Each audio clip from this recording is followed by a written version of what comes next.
यस सम्मानित सदनमा सरकारद्वारा प्रस्तुत सम्माननीय राष्ट्रपतिज्यू मार्फत सरकारद्वारा प्रस्तुत आर्थिक वर्ष 2079-80 को नेपाल सरकारको नीति तथा कार्यक्रमका सम्बन्धमा म आफ्नो धारणा राख्नका निम्ति उपस्थित भएको छु। सभामुख महोदय, प्रस्तुत नीति तथा कार्यक्रमका सम्बन्धमा नेकपा एमालेका संसदीय दलका नेता माननीय केपी शर्मा ओलीज्यूले व्यक्त गर्नुभएका विचारहरूलाई दृढतापूर्वक समर्थन गर्दै आफ्नो विचार अघि प्रस्तुत गर्ने अनुमति चाहन्छु। समृद्ध नेपाल सुखी नेपालीको राष्ट्रिय आकांक्षा साकार तुल्याउन राष्ट्रिय एकता, तीव्र गतिको विकास तथा नेपाल नेपालीको हित र कल्याणका लागि सम्पूर्ण सामर्थ्यका साथ क्रियाशील नेकपा एमालेका अध्यक्ष माननीय केपी शर्मा ओलीको नेतृत्वको सरकारलाई अनेक षड्यन्त्रद्वारा अपदस्थ गरेर यो गठबन्धन सरकार बनेको हो। यस गठबन्धनले राष्ट्रिय जीवनका समग्र पक्षमा युगान्तकारी परिवर्तन गर्नका लागि प्रारम्भ गरिएका विकास प्रयासहरू र नेपालले आर्जन गरेको अन्तर्राष्ट्रिय सम्मानमा भयानक क्षति पुर्याएको छ। गठबन्धनको षड्यन्त्रले गर्दा फेरि एकपटक मुलुक र जनतामाथि गम्भीर धोका भएको छ। सम्मानित सदन समक्ष प्रस्तुत गरिएको नीति तथा कार्यक्रममा पनि धोका र षड्यन्त्रका प्रतिबिम्बहरू देखिन्छन्। यो नीति तथा कार्यक्रम गठबन्धन सरकार जस्तै दिशाहीन, उद्देश्यहीन, गन्तव्यहीन छ। इतिहासकै सबभन्दा कमजोर, मुलुकको समस्या नचिनेको, समाधान दिन नसक्ने, खोक्रो र सारहीन छ। यसबाट सम्मानित सदनको समय बर्बाद गर्ने बाहेक अन्य कुनै उपलब्धि हुन सक्दैन। सभामुख महोदय, सङ्कटोन्मुख अर्थतन्त्र मुलुकको यति बेलाको सबैभन्दा ठुलो समस्या हो, चुनौती हो। तर यो नीति तथा कार्यक्रम मुलुकको आर्थिक सङ्कटका प्रति बेखबर छ। मुलुकमा विद्यमान आर्थिक सङ्कट समाधान गर्ने तत्परता र इच्छा शक्तिका साथ नीति तथा कार्यक्रम प्रस्तुत हुनुपर्ने थियो। तर सरकार सङ्कटोन्मुख अर्थतन्त्रका बारेमा चालै नपाएको जस्तो गरेर अर्थतन्त्र सामान्य अवस्थामा रहेको जस्तो गरेर प्रस्तुत भएको छ।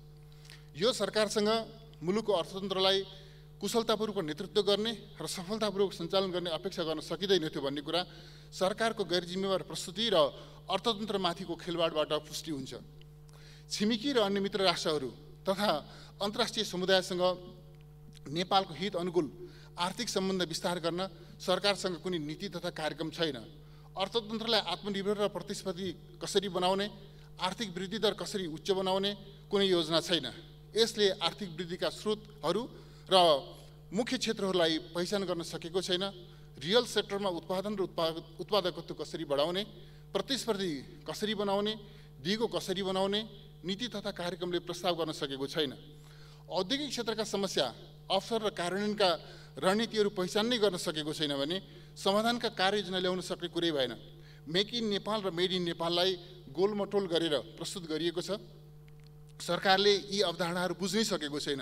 इनपुट स्वदेशमै हुनुपर्ने, इनपुट आयात गर्नुपर्ने, स्वदेशी उत्पादन आन्तरिक उपभोगका लागि वा निर्यात प्रयोजनका लागि केमा कति भ्यालु एड गरेर गर्ने हाम्रो प्राथमिकता के हो? यसमा सरकार अल्मलिएको छ। सरकारले निजी क्षेत्रलाई हतोत्साहित बनाएको छ, त्रासमा राखेको छ, लगानी निरुत्साहित भएको छ। निजी क्षेत्रलाई आर्थिक वृद्धि र विकासका लागि उत्साहित बनाउन कुनै कार्यक्रम प्रस्ताव गर्न सकेको छैन। सभामुख महोदय, सरकारसँग डेभलपमेन्ट डेलिभरी, विकास व्यवस्थापनको कुनै कार्यक्रम नै छैन। कुन विकास आयोजनालाई प्राथमिकता दिने, कसरी सम्पन्न गर्ने सरकार कार्ययोजना विहीन छ। आश्चर्यको विषय त के छ भने विकासका लागि फिस्कल पोलिसी र मोनिटरी पोलिसी एक अर्काका सहयोगीका रूपमा अगाडि बढाउनु पर्ने, एक अर्कालाई सफल बनाउन सहयोगी हुनुपर्नेमा यी दुई नीतिका बीचमा कुनै तालमेल छैन। बरु उल्टी पारस्परिक द्वन्द्व सृजना गरिएको छ। अर्थ मन्त्रालय, नेपाल राष्ट्र ब्याङ्क र राष्ट्रिय योजना आयोगका बीचमा कुनै समन्वय र समझदारी देखिँदैन। यिनीहरू बीचको आपसी द्वन्द्व सार्वजनिक भइरहेको छ। सरकार नियामक निकायहरूको स्वायत्ततामाथि धावा बोल्दै आएको छ। सङ्कटोन्मुख अर्थतन्त्रलाई लयमा फर्काउन केन्द्रित हुनुको साटो गभर्नर फेर्ने जस्तो पूर्वाग्रही धन्दामा फँसेको छ। आग्रहवश अनुभवहीन व्यक्तिहरू जिम्मेवार निकायमा नियुक्ति भएका छन्। यस्तो पजनी इतिहासमा कहिले भएका छन्। अर्थ मन्त्रालय अनुभवी र विज्ञ कर्मचारीहरूलाई पूर्वाग्रहपूर्वक खेदिरहेको छ। यस्तो पजनी इतिहासमा कहिल्यै भएको थिएन। अर्थ मन्त्रालय लगायत अर्थतन्त्रका नियामक निकायहरूको संस्थागत क्षमता कमजोर तुल्याएर सरकार आफैले सङ्कट निम्त्याइरहेको छ। ब्यालेन्स अफ पेमेन्ट डरलाग्दो रूपमा नेगेटिभ भएको छ। तर सरकारसँग बाह्य क्षेत्रलाई अनुकूल बनाउने कुनै कार्यक्रम छैन। एफडीआई प्रत्यक्ष आकर्षित गर्ने र बाह्य स्रोतको परिचालन बढाउने कुनै तत्परता र कसरत छैन। मौद्रिक तरलताको समस्याले लगानी क्षेत्र आक्रान्त छ। बैंक तथा वित्तीय संस्थाहरू निरङ्कुश तरिकाले नियन्त्रण गरिएको छ। सरकार अर्थतन्त्रमा कुनै समस्या छैन भनेर भ्रमपूर्ण कुरा गर्नमा तल्लिन्छ। हाम्रो अर्थतन्त्र कति सङ्कटापन्न अवस्थामा छ भन्ने कुरा आम नेपालीलाई सोद्धा थाहा हुन्छ। अन्तर्राष्ट्रिय मुद्रा कोषबाट ऋण लिएबाट पनि हाम्रो ब्यालेन्स अफ पेमेन्टको स्थिति के छ भन्ने कुरा बुझ्न सकिन्छ। मूल्य वृद्धि आकाशिएको छ। मूल्य वृद्धि र मुद्रास्फीतिले उत्पादन क्षेत्र र उपभोक्ता जीवनभरणको दुसाधमा छन्। सप्लाई चेन तहस नहस भएको छ। वैकल्पिक आपूर्ति व्यवस्थाको बारेमा सरकारले सोच्नसम्म सकेको छैन। यो गठबन्धन सरकारले आम जनताको जनजीवन र मुलुकलाई चरम खाद्य सङ्कटतर्फ लग्दैछ। छिमेकी मित्र राष्ट्र र अन्य मित्र राष्ट्रहरू र अन्तर्राष्ट्रिय समुदायले सम्भावित खाद्य सङ्कटबाट बच्न विभिन्न कदम चालिसक्दा पनि यो सरकार कर्तव्यच्युत भएर बसेको छ। वर्ल्ड ब्याङ्क, FAO र WFP जस्ता संस्थाहरूले सबैलाई सजग गराइसकेको स्थितिमा समेत यो सरकारले सम्भावित खाद्य सङ्कटले सृजना गर्न सक्ने चुनौती बुझ्नै सकेको छैन वा बुझेर पनि समाधानको प्रयास गर्न चाहँदैन भन्ने कुरा छर्लङ्ग छ। अघिल्लो सरकारले कोभिड महामारी लगायतका समस्याका बावजुद यस गठबन्धन सरकारलाई तुलनात्मक रूपमा सबल र सुदृढ अर्थतन्त्र हस्तान्तरण गरेको थियो। उपयुक्त नीति र रणनीति अवलम्बन गरेर समष्टिगत आर्थिक स्थायित्व कायम गरेको थियो।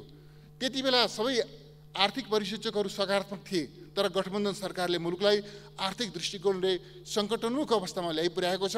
मुलुक कुनै पनि बेला खस्न सक्ने गरी आर्थिक सङ्कटको डिलमा पुगेको छ। सभामुख महोदय, यति बेला समस्त आर्थिक परिसूचकहरू नकारात्मक छन्। बजेट घाटा चुलिएको छ। 9 महिनामै 13 खर्ब पुगेको छ। लगभग बजेटकै आकारमा पुग्न सक्ने खतरा देखिएको छ। विदेशी विनिमय सञ्चित जोखिमको स्तरमा छ। लगभग 6 महिनाको आय धान्न सक्ने अवस्थामा यो खसिसकेको छ। चालु खाता घाटा कुल ग्राहस्थ उत्पादनको 10% भन्दा माथि पुगेको छ।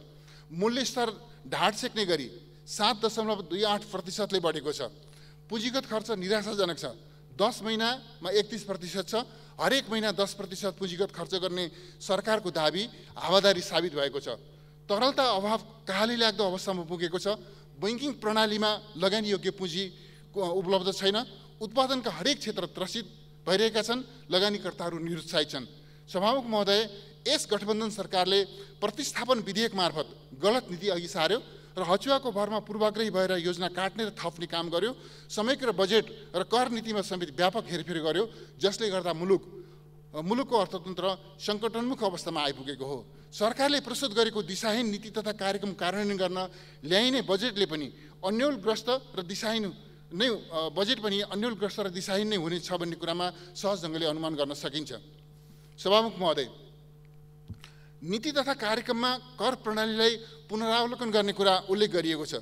राजस्व सम्बन्धी नीति र कार्यक्रम ल्याउँदा र राजस्वका दरहरू परिवर्तन गर्दा त्यसको दूरगामी असरको विश्लेषण गर्नुपर्छ। कसैलाई अनुचित फाइदा हुने गरी ल्याउनु हुँदैन। कुनै व्यवसाय घरना वा स्वार्थ समूहलाई लक्षित गरेर कर तथा महसुल छुट दिन पाइँदैन। सभामुख महोदय, सार्वजनिक निजी साझेदारी पारदर्शी हुनुपर्छ। नीति तथा कार्यक्रममा सार्वजनिक निजी साझेदारीको कुरा गरिएको छ। सार्वजनिक निजी साझेदारीका नाममा सरकारी सम्पत्ति कुनै स्वार्थ समूहको जिम्मा लगाउने कुरा स्वीकार्य हुन सक्दैन। सार्वजनिक निजी साझेदारीको प्रक्रिया पारदर्शी र प्रतिस्पर्धी हुनुपर्छ। सभामुख महोदय, नीति तथा कार्यक्रमको बुँदा नम्बर 77 मा नेपाल र भारतद्वारा संयुक्त रूपमा जारी गरिएको ऊर्जा विकास सम्बन्धी दीर्घकालीन अवधारणा बमोजिम, विद्युत उत्पादन प्रसारण प्रणाली विस्तार, द्विपक्षीय विद्युत व्यापार, दुवै देशका राष्ट्रिय प्रसारण लाइनको समन्वयात्मक उपयोग र संस्थागत सहयोगको क्षेत्रमा भएका अवसरहरूको उपयोग गरिनेछ भनिएको छ।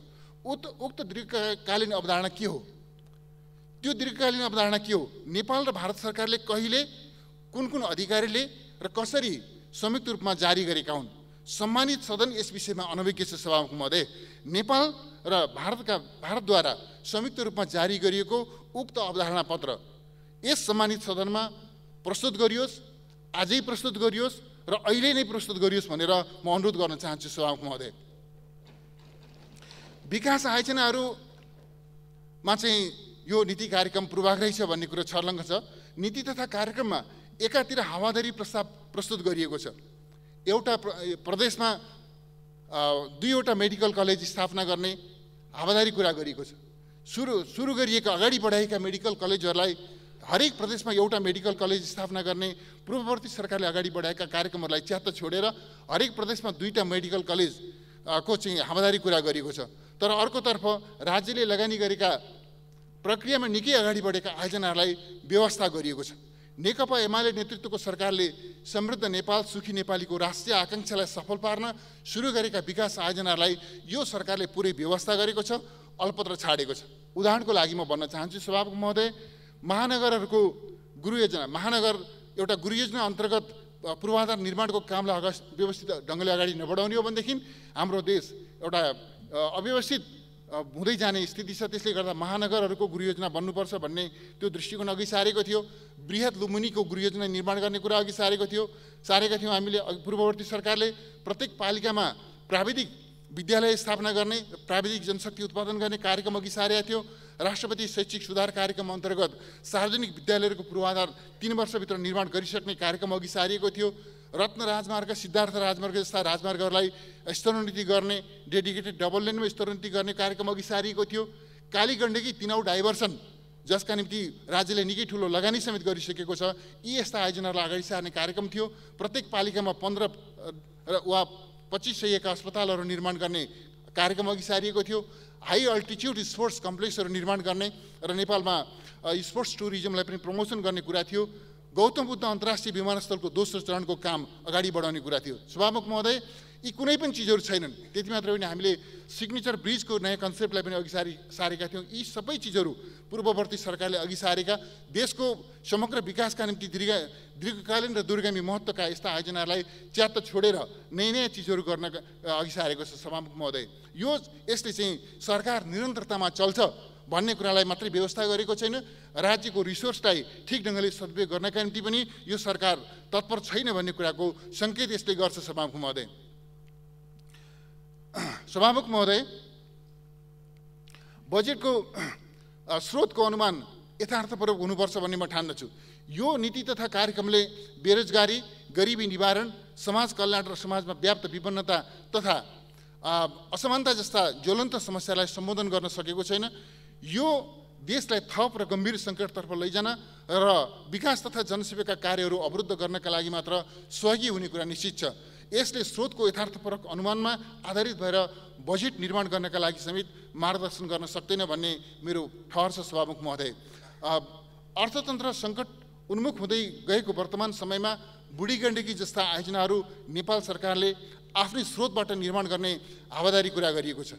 यसले बजेट पनि त्यस्तै हावादारी मनोगत हुने कुरा र बजेट खास गरी स्रोतको सीमाभित्र नरहने र स्रोतको दायरा बाहिर जाने जोखिम निम्त्याएको छ। सभामुख महोदय, यो सरकार, म भन्न चाहन्छु, यो सरकार चुनावी सरकार हो।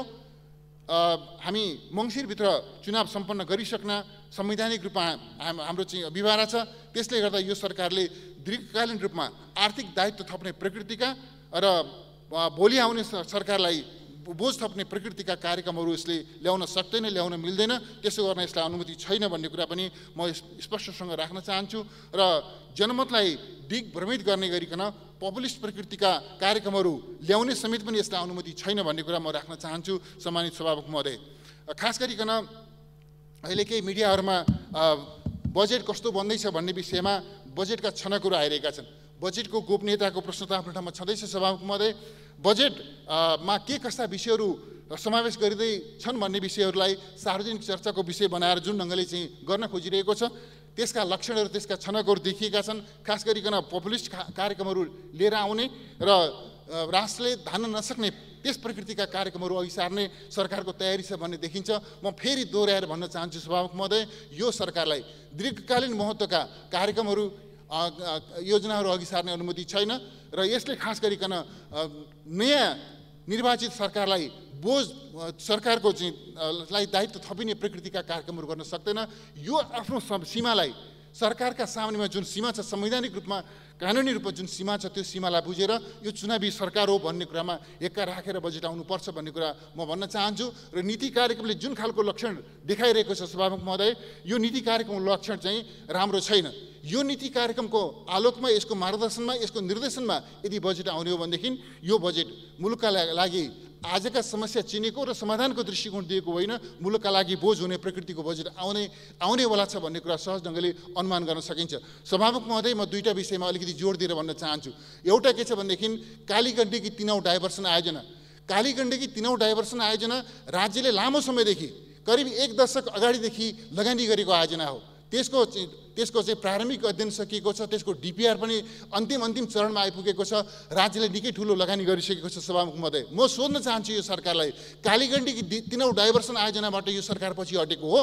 यसलाई अगाडि बढाउने तत्परता र इच्छा शक्ति यो सरकारले गुमाएको हो? म सोध्न चाहन्छु। यो चालु आयोजनालाई यस रूपमा अधरमा छोड्ने यो अधिकार यो सरकारलाई हुनसक्छ? म एउटा यो प्रश्न गर्न चाहन्छु। म भन्न चाहन्छु यो गल्ती कालीगण्डकी 3औं डाइभर्सनबाट पछि हट्ने गल्ती यो सरकारले नगरोस्। त्यस्तै गरी म भन्न चाहन्छु सभामुख महोदय, खास गरिकन गौतम बुद्ध अन्तर्राष्ट्रिय विमानस्थल, यो सुरुमा हामीले यसलाई यो चाहिँ रिजनल इन्टरनेसनल एयरपोर्टको रूपमा परिकल्पना गरेका थियौँ र समयक्रममा हामीले त्यसलाई फुल फ्लेजेड इन्टरनेसनल एयरपोर्ट बनाउने हिसाबले करिब 25 अर्बभन्दा ज्यादा राज्यले लगानी गरेर करिब 500 बिघा जमिन अधिग्रहण गरेर हामीले त्यसलाई फुल फ्लेजेड इन्टरनेसनल एयरपोर्टमा स्तरोन्नति गर्ने हिसाबले हामीले प्रक्रियालाई अगाडि बढायौँ। र अहिले के छ भन्दाखेरि त्यो सेकेन्ड फेजको कामको लागि खास गरी प्यारलल रनवे र मोडर्न आधुनिक टर्मिनल बिल्डिङ लगायतका पूर्वाधार निर्माण गरेर त्यसलाई फुल फ्लेजेड इन्टरनेसनल एयरपोर्टमा स्तरोन्नति गर्नका लागि सारा प्रक्रियाहरू अगाडि बढेका छन्। डिपिआर निर्माण भएर सकिएको छ। स्रोतको प्रबन्ध एसियाली विकास ब्याङ्क 7 अर्ब लगानी गर्न तयार छ। नेपाल सरकारले, म आफू अर्थमन्त्री रहेको बेलामा मैले त्यो चाहिँ काउन्टर पार्ट फन्ड 7 अर्बको स्वीकृत गरेको छु र यसरी त्यो चाहिँ स्रोतको व्यवस्था भइसकेको छ। तर यो सरकार त्यो आयोजना खास गरी गौतम बुद्ध इन्टरनेसनल एयरपोर्टको सेकेन्ड फेजको कार्यक्रम कार्यान्वयन गर्नुको सट्टा त्यसबाट पछि हट्ने गल्ती गर्दैछ। म खबरदारी गर्न चाहन्छु सरकारलाई, यो गौतम बुद्ध अन्तर्राष्ट्रिय विमानस्थलबाट पछि हट्ने गल्ती यो सरकारले नगरोस्। यो कुनै यसमा दलीय आग्रह राख्नुपर्ने विषय छैन, यो सिङ्गो राष्ट्रका लागि आवश्यक आयोजना हो भन्ने कुरा पनि म दोहोऱ्याएर भन्न चाहन्छु। सम्मानीय सभामुख महोदय, समय प्रदान गर्नुभएको यहाँलाई धेरै धेरै धन्यवाद छ। धन्यवाद।